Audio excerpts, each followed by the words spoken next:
Bonjour à toutes et à tous, ravi de vous retrouver pour ce nouveau numéro de retour de partie consacré à la campagne de Keep on the Borderlands motorisée sous Old School Essential.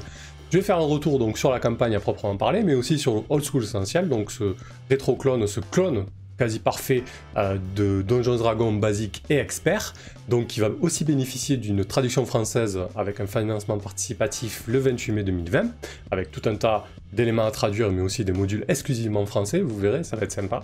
Et donc aussi un retour sur le module donc, de Keep on the Borderlands, le fameux module B2 présent dans la boîte rouge basique de Donjons Dragons fin 79. Et donc, si vous aimez cette vidéo, n'hésitez pas à l'aimer, la partager et la commenter, mais aussi de dire dans les commentaires si vous préférez d'autres modules au B2, ou tout simplement si vous préférez aussi explorer ce genre de module avec un autre système que Old School Essential, ou tout retour pertinent, ou toute remarque pertinente. Allez, c'est parti.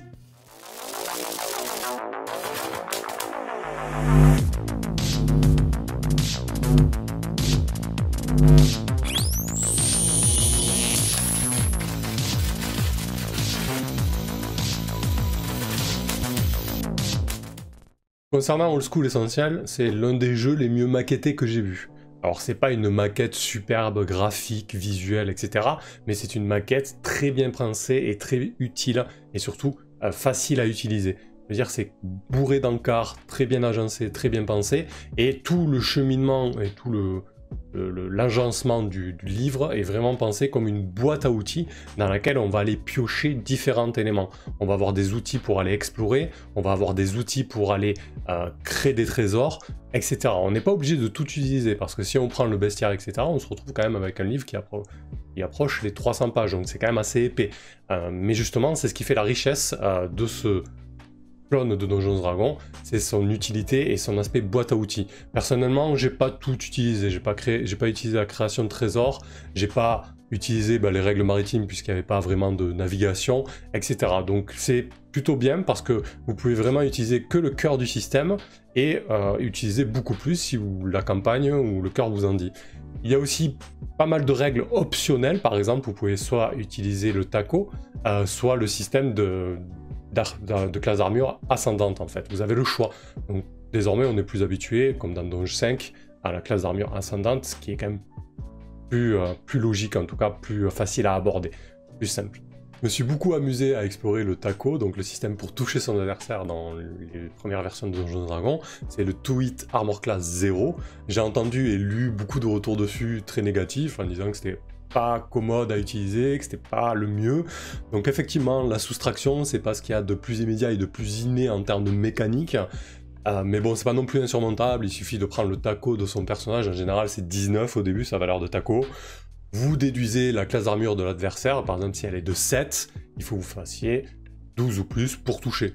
Pour revenir un peu plus à Old School Essential et sa fameuse boîte à outils, le jeu est livré avec un énorme bestiaire. En fait, il a tous les monstres de Donjons Dragons basique et expert et même un peu plus.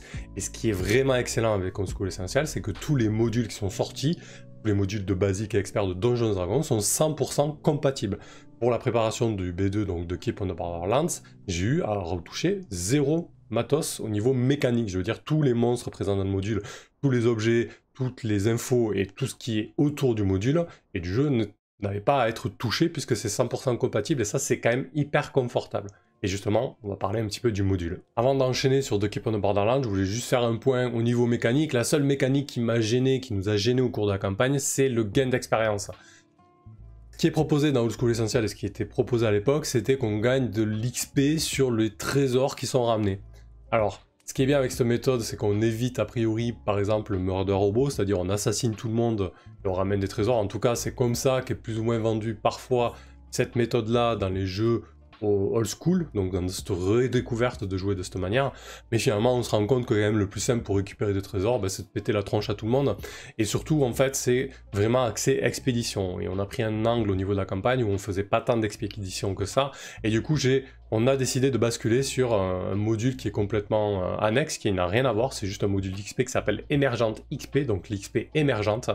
Et donc on a décidé ensuite, en cours à mi-campagne je dirais, de basculer là-dessus. Ça nous a permis de fixer nos propres objectifs et notre propre rythme de progression, et surtout les éléments qui nous bottaient pour progresser. Donc on s'est plus axé sur la découverte, sur les liens, sur les choses comme ça plutôt que sur vraiment les trésors et les expéditions.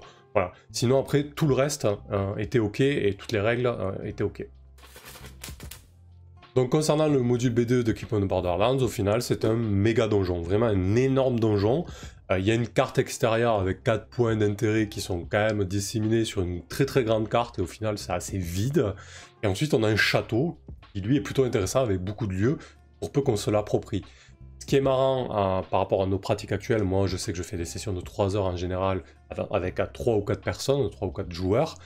À l'époque, il te disait, tu prends 7 ou 9 personnes et tu joues pendant 8 à 10 heures.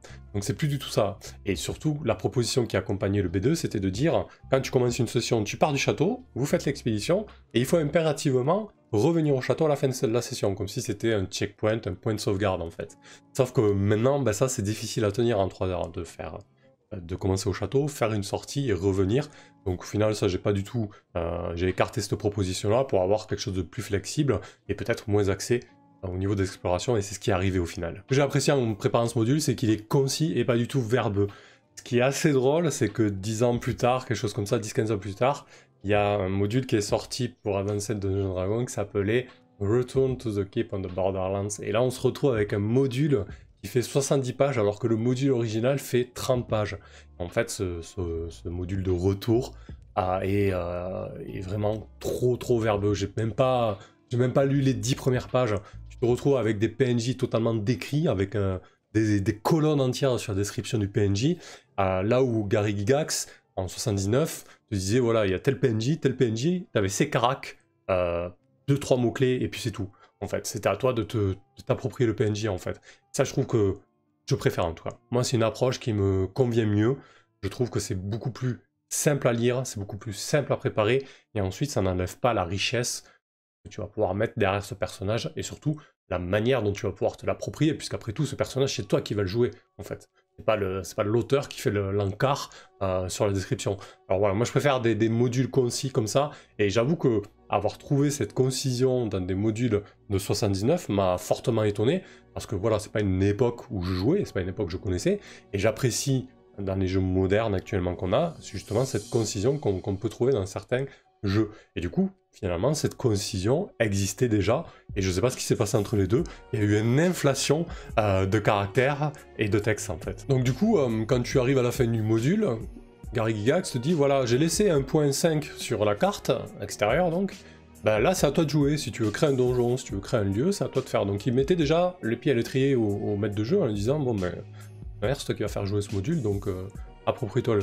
Donc moi je suis allé plus loin que ça, parce que du coup, si on prend le module tel qu'il est, on se retrouve avec quelque chose qui est vraiment axé sur le méga donjon, l'exploration et le tâtonnage de monstres.